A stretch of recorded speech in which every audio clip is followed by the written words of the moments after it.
Have you ever wondered what to paint your trim color versus your wall color? Well, in this video, I go over different options on how to paint those baseboards, crown moldings, panel moldings, door casings, all of that. And also I go over the different finishes and options that you have, whether you should use eggshell or satin or matte or flat or any of that. We're gonna go through all of it today.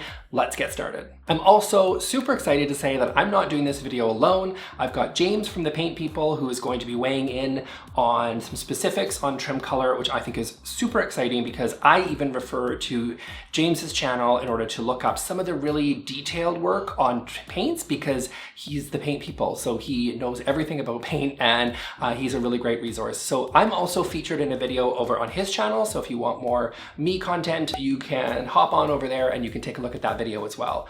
Let's get started. So basically, when you're painting out your trim, you pretty much have three options. So the first option that you have is to paint it out the same color as your wall color. I see this all the time in the comments section of my how to choose a white paint video. A lot of you guys really want to get fancy and you want to paint the trim color different than the wall color. But there is always a really safe option of just painting it the same. So if you've painted your wall color Chantilly lace, you can always carry that through onto your trim. It's kind of the fail-safe option. Oftentimes, it's my preferred option for white paints especially. So don't necessarily think that you have to get fancy. Sometimes the simplest solution is the best one. So just take the trim color and just paint it out the same as what you've done on the walls. It can usually look super sharp. It always is great. It's super classic. And that way, even just the difference of sheen, which we're going to talk about in a minute, is enough to create some contrast and really separate out those trims without necessarily needing to painting a completely different color. And what it also does is by painting your walls and your trims out the same color, and I'm including panel moldings and all the rest of it,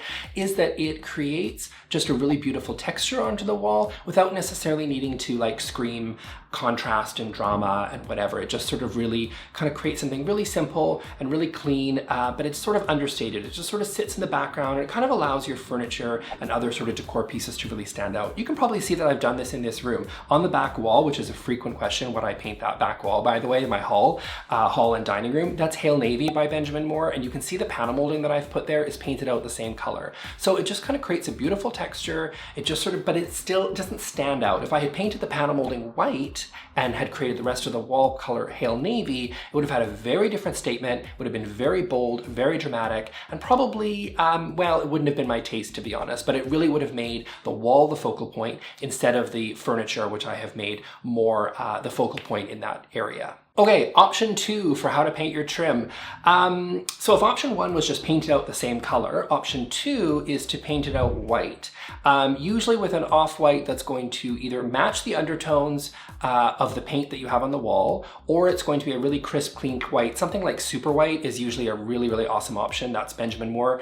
And it's a really great option and super beautiful on your trims. If you want to get a little bit fancy though, you can also of course use a trim paint where the undertones match, or you can use something a little bit more neutral like a super white or even a Chantilly lace. The reason of course I like this look is just like white's classic, and you know it's going to work most likely, unless you get funky with the undertones, it's more likely to work with the wall paint that you're working with, and it's also going to sort of look, it's going to really beautifully frame the space, because if your crown moldings are white, your ceilings are white, and your baseboards are white, it's just going to really sort of frame the walls and create a really beautiful look. But of course, depending on your wall color, it is going to create some contrast. So again, my baseboards actually at the bottom there are white, but you can see the wall color is Hail Navy. So it really does emphasize those baseboards, but I think it looks really gorgeous because it's just really creating that contrast, which is what I was looking for. But again, see option 1, if I had painted those baseboards in Hail Navy, they would have been much more likely to sort of melt into the background and sort of like work with the rest of the space without that contrast of having something that's white. So the other reason I really also like white trim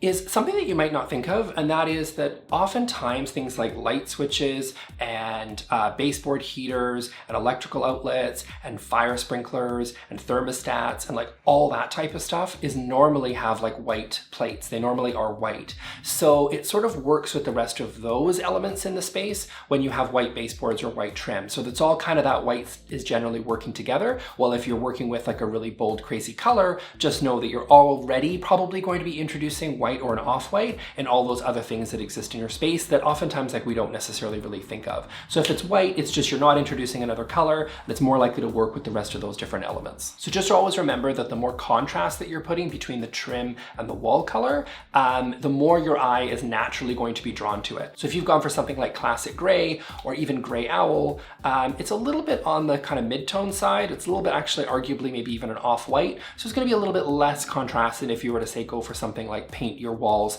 onyx, which is like a very deep black.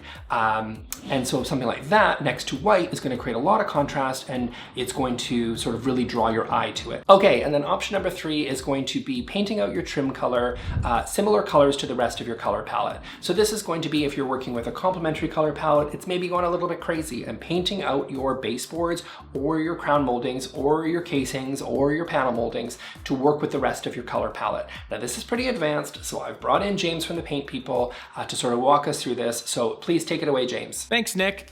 So I hear you may be looking for a trim color that's perhaps a little bit different, but you don't necessarily know how to go about doing it.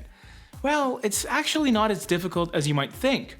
All it takes is utilizing a little bit of color theory. If you've watched Nick's previous video on the subject, then I'm sure you already know all about it, but essentially, you can use color theory, or more specifically the color wheel, to find a trim color within your existing color scheme. For example, if you're thinking of keeping things fairly monochromatic, then your trim color would simply be a different shade of that same color hue that you've already been using or you're thinking of using. You also want to make sure that your trim and baseboards have enough of a contrast in depth to your walls. So if you have a light cool gray on the walls, then you can perhaps opt for a darker cool gray on the trim.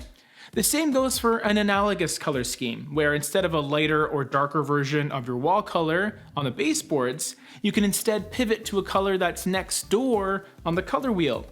This will provide you with a little more variety and a lot of fun. I would still consider keeping the level of depth different enough, even though you're changing up the color hue, because you still want to see a fairly distinct difference between your walls and your woodwork, and analogous color schemes can be fairly subtle at times. For more daring and bold looks, you could experiment with complementary color schemes where you have opposing colors on the color wheel, or you can even get into triadic color schemes. The list really goes on and on. But for the most part, if you already have an established color palette that you're working with, I'd invite you to stay within that color scheme and try your best to have some visual distinction between your walls and your woodwork.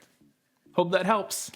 Thanks, James. Okay, so a quick word on finishes. So the general rule of finishes is that the more gloss that you have in your finish, the more it is going to really show off the imperfections in the wall or the ceiling or whatever, but the more durable the finish is going to be. So wall colors, typically you want to do something that's maybe a matte or even an eggshell, so that's going to have a little bit of gloss to it, and that's just to protect against kind of nicks and scratches and things like that. So trims, so this can be like your casings and your baseboards, could be a semigloss if you want to go for even more of kind of that traditional look, or more likely something like a satin finish. And then ceilings, by the way, you're probably going to want to go as flat as you can, and that's because it really hides that imperfections beautifully, and you're probably not going to be like dinging it very often because, you know, you're probably not going to go up there. So as I mentioned earlier, you guys, I have a video over on the Paint People's channel, so I highly encourage you to head on over there. I'm going to link it right here and you can check it out. I go over all sorts of details on color palettes. I know you guys loved my video on color palettes last time. I go into a little bit of more depth there, and you can go check that video out there. And that's it for me, guys. I'll see y'all next time. Bye.